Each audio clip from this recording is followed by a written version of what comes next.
My name is Avery Carter. I'm 25 years old, and until a few months ago, I was living a life most people only see through screens.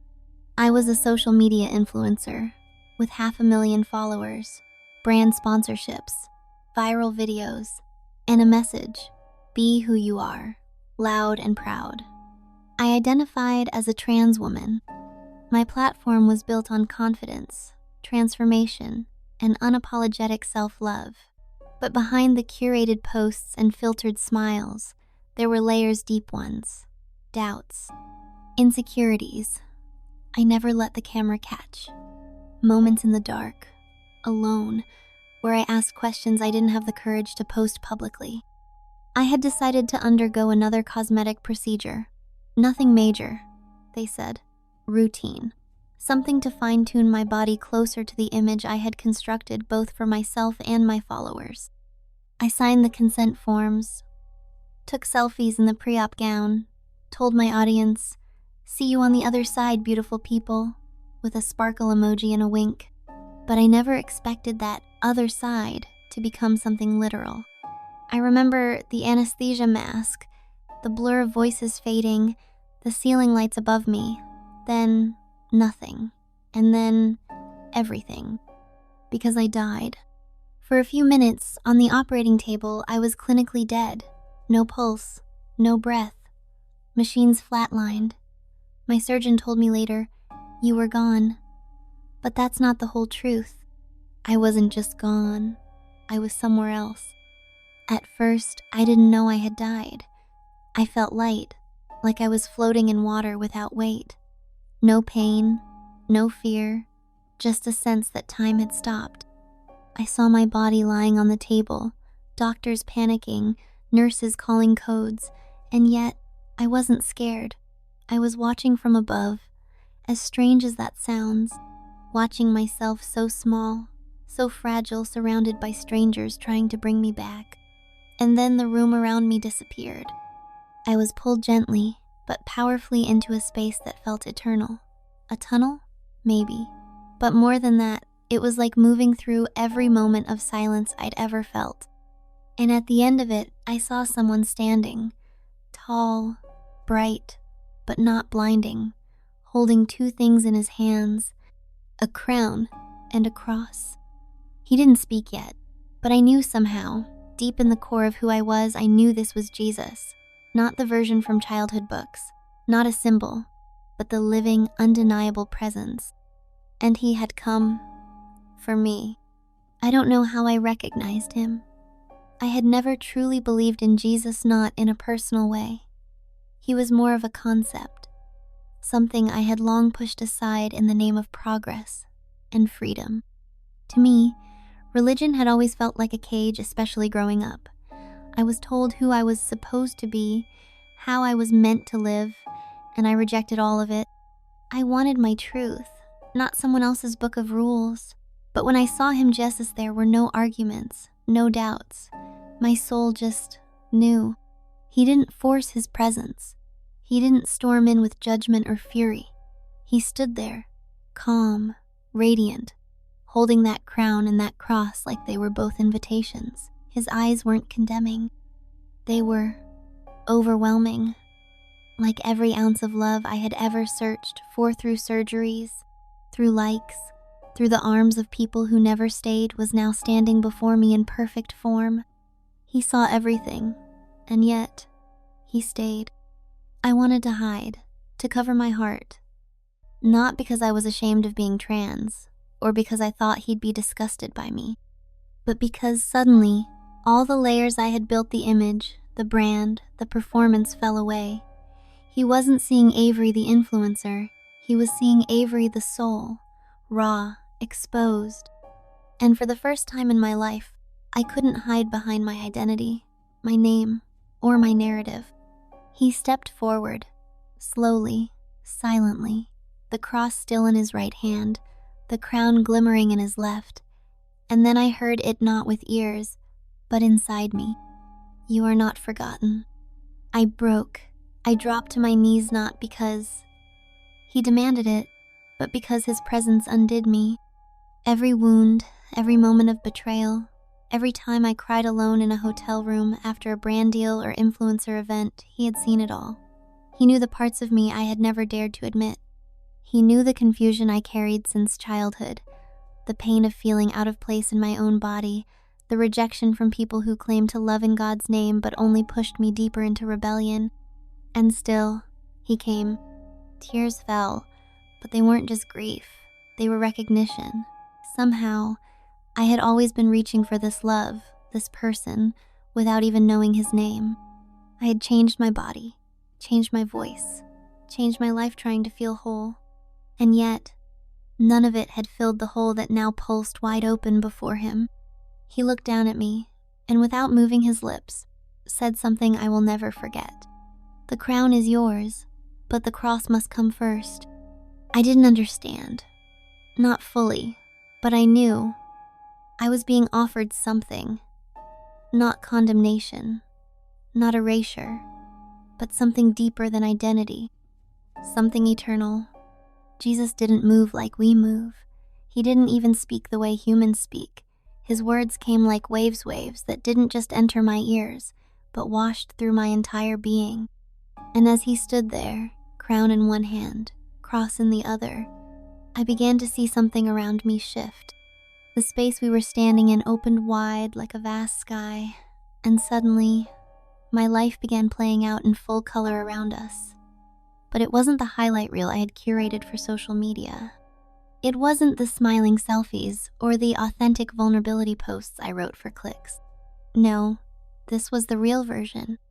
I saw myself at 7 years old, sitting alone in my room, crying because I didn't feel like I belonged in my own skin.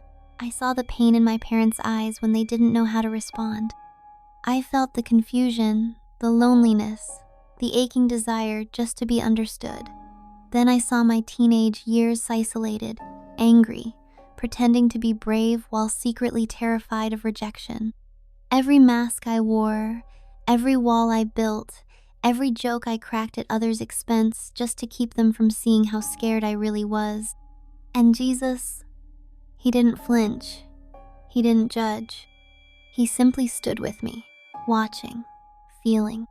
Then I saw my rise online, the viral posts, the explosive growth, the praise, the criticism, the sponsorships, people calling me brave, stunning, powerful.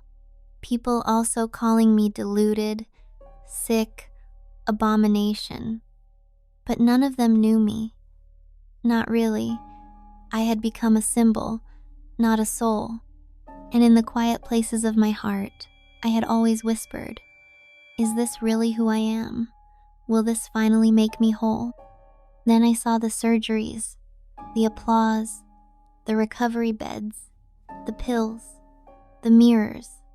I saw the moments of triumph and the moments when I stared at my reflection and felt nothing. I saw the time I threw a Bible across my bedroom at 15. The time I told a friend, if God exists, he hates people like me. I remembered the laughter, but now I felt the pain underneath it. Jesus let me see it all, but he didn't shame me. Instead, he showed me what he saw every moment where I chose to push him away. Every time he had whispered to my heart through a song, a sunset, a stranger's kindness, and every time I hardened myself and said, "No, I know better," I saw all the ways he had tried to reach me. Not to erase me, but to heal me. The tears streamed down my face. Not because I felt guilty, but because I finally understood. I had been searching for the right image while he had been reaching for my soul. Then the vision stopped, and we were alone again, me, trembling, broken open, him, still holding the crown and the cross. He stepped closer and placed the cross in front of me, not as punishment, but as a path. And I heard him say, softly, "You must die to who you think you are, to become who you truly are." The moment Jesus laid the cross before me, I froze. Not because I was afraid of him, but because I was afraid of what he'd say next. I was raw. Everything had been peeled away. No makeup, no camera, no identity shield. Just me, Avery Lynn Carter. Human, fragile, scared. And in that stillness, in that space where time didn't exist, I asked the question I had carried in my heart for as long as I could remember. The question I never dared to say aloud. Am I a mistake? I expected silence, or worse, judgment. I braced for rejection, for divine confirmation of every cruel thing ever said to me online or in church pews. But that's not what I got. Jesus looked at me, really looked at me. His eyes weren't soft in pity, they were blazing with truth. And he came down to my level, kneeling as if the king of the universe had no problem meeting me on the floor. Then, with the gentlest voice, he answered, "You were never a mistake. You were always mine, but you've forgotten who you are." I broke, again, sobbed like a child. Not because I was being scolded, but because I had never in my entire life felt seen like that. He didn't say I had gotten everything right. He didn't say every choice I made was holy. But he also didn't say I was worthless. He told the truth, the hard truth, but it came wrapped in a love so fierce, it melted every lie I had believed about myself. He showed me something thin a vision I still can't explain. It was me, as a child, holding a little golden cross in my hands. Pure, innocent. I had buried that version of myself long ago under layers of pain, rebellion, and reinvention, but Jesus hadn't forgotten her. He reached into that broken timeline and pulled her forward, not to shame me, but to remind me, this is where we begin again. He held the cross between us and then lifted the crown. "This is what I made for you," he said. "But it can only rest on the one who carries the cross first." I asked him, "What if I'm not strong enough?" He smiled, not cruelly, but as if he'd heard that question a million times before. "You're not, but I am. You were never meant to do this alone." Suddenly, I felt warmth pouring over me. Grace, mercy, real. Not theoretical, not religion, not politics. Presence. I saw how I had used identity as both armor and prison. I saw how I had turned away from a God who never stopped chasing me, and still, he wasn't angry.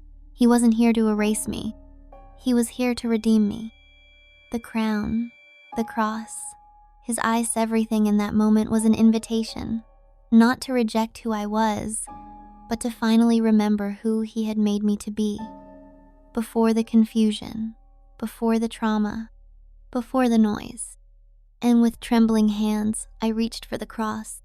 As my fingers reached toward the cross Jesus placed before me, I felt a hesitation not from him, but from within myself. I wasn't afraid of him anymore. I was afraid of what would happen if I let go of everything I thought made me who I was. My identity, my pride, my image, my story.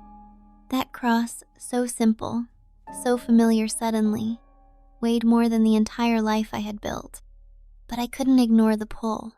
I couldn't ignore the truth. Not anymore. When I finally touched it, just the edge, something surged through me. Not electricity, not pain, but truth. Raw, untamed, overwhelming truth.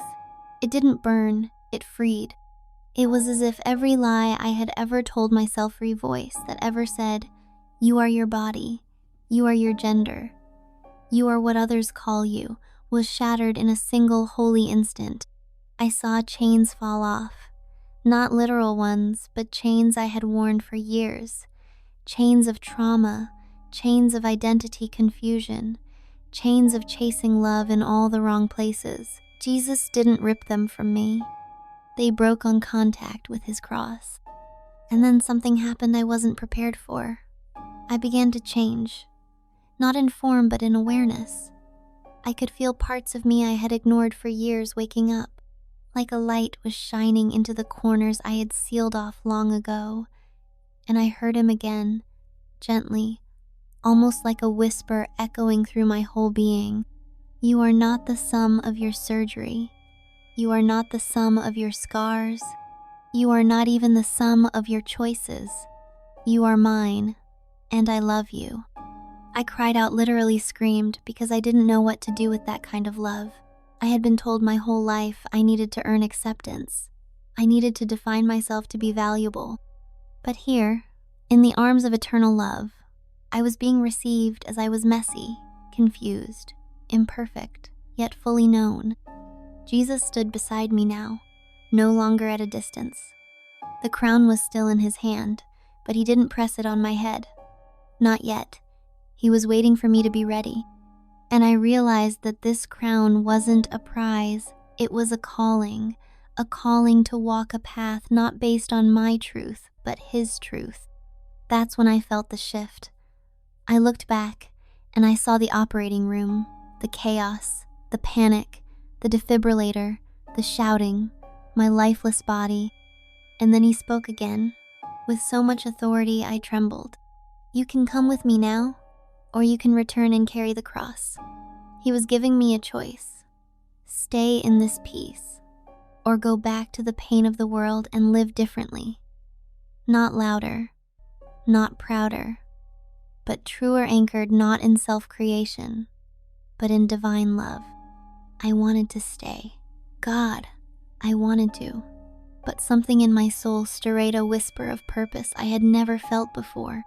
And I said through tears, "Send me back, but not as who I was, as who you made me to be."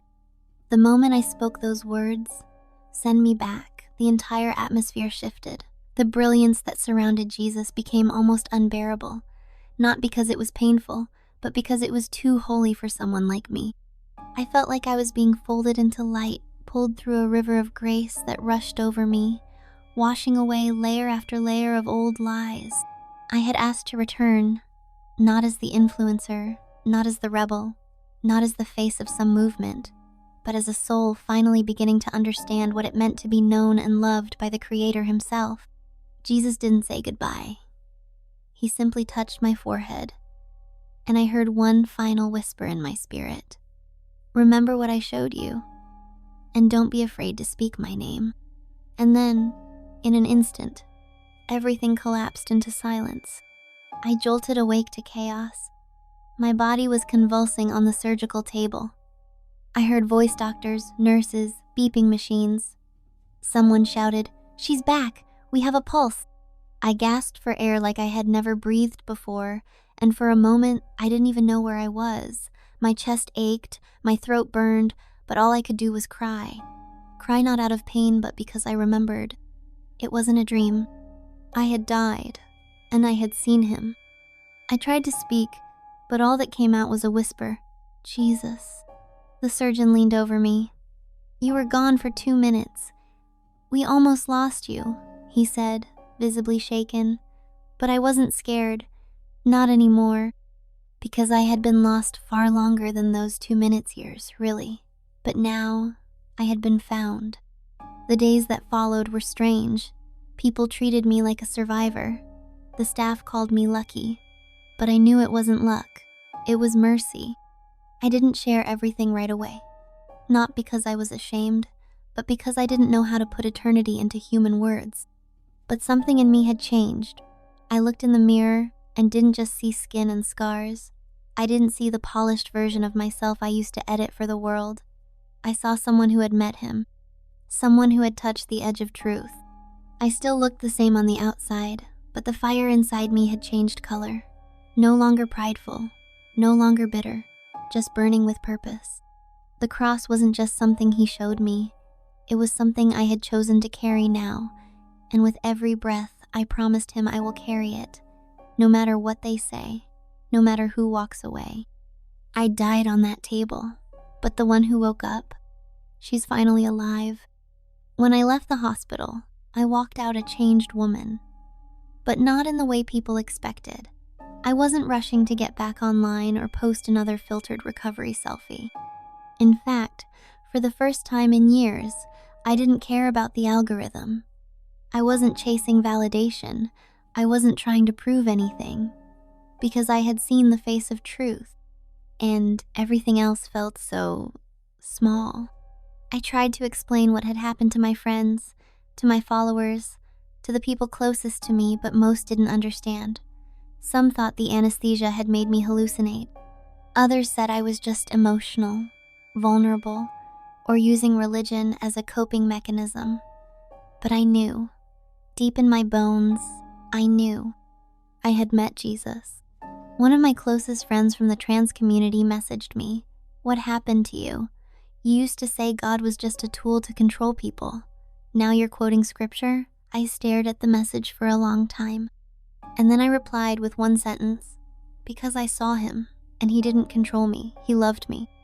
Some unfollowed me, some blocked me, some accused me of betraying everything I once stood for. But that didn't hurt me like I thought it would, because I was no longer trying to be seen by the world. I had been seen by God, and nothing compares to that. I started attending a church, not one that made me feel like I had to erase myself to be welcomed, but one where I could learn who I really was in His eyes. I held a rosary for the first time in years. I wept through confession. I sat silently in the back pew, just listening, not trying to perform, just being.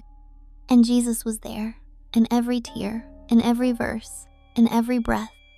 I still struggled. Some days I woke up confused, still wrestling with questions about identity, purpose, what it means to follow Him as someone who had walked such a different path. But He didn't demand I be perfect. He just asked me to trust Him, one step at a time. So I started sharing the truth, not the curated version, but the real one. I died during surgery. I wrote in one post, "I saw Jesus, and He offered me a crown, but only if I would carry His cross first." I chose the cross, and I've never been more alive. It didn't go viral, but it reached the right people. People like me, broken, searching, unsure if God would want them. People who had spent years running, hiding, redefining. And for the first time, I wasn't leading them to myself. I was leading them to Him. I used to believe that my worth came from how many people followed me, how flawless I looked on camera, or how loud I could be about my truth. But now, after seeing what's real after dying, after standing in the presence of Jesus Christ, holding a crown and a cross, I know exactly why I came back. It wasn't for fame. It wasn't for applause. It was for this, to tell you, He's real, He's love, and He's coming for you too. Not to destroy you, not to erase you, not to shame you, but to save you. I was so sure for so long that God had rejected me, that if He was real, He couldn't possibly love someone like me. But when I died, I didn't meet a God with a list of demands. I met a Savior with scars still in His hands, holding out a cross and a crown, saying, "You were never too far gone." He didn't strip away my dignity, He restored it. He didn't demand I hide in shame, He offered me grace and the strength to carry a cross that leads to life. He didn't shout me down, He knelt beside me, looked into my soul, and told me I was not forgotten. I've stopped trying to argue theology. I've stopped trying to fit into boxes. My life now is about Him, following Him, loving like Him, telling the truth even when it costs me everything, because I know what's on the other side. I saw the light. I heard the voice. I was held by the only one who ever knew me completely and loved me still. And if you're reading this and you feel too far gone, too broken, too lost, please hear me. You are not beyond grace. You are not a mistake. You are being pursued. Jesus holds out a crown for you too, but the cross always comes first, and I promise you it's worth it. My name is Avery Lynn Carter. I died on an operating table at 25 years old, and now I live not because of doctors, but because the Savior of the world reached into eternity and brought me back, and I will never stop telling that story.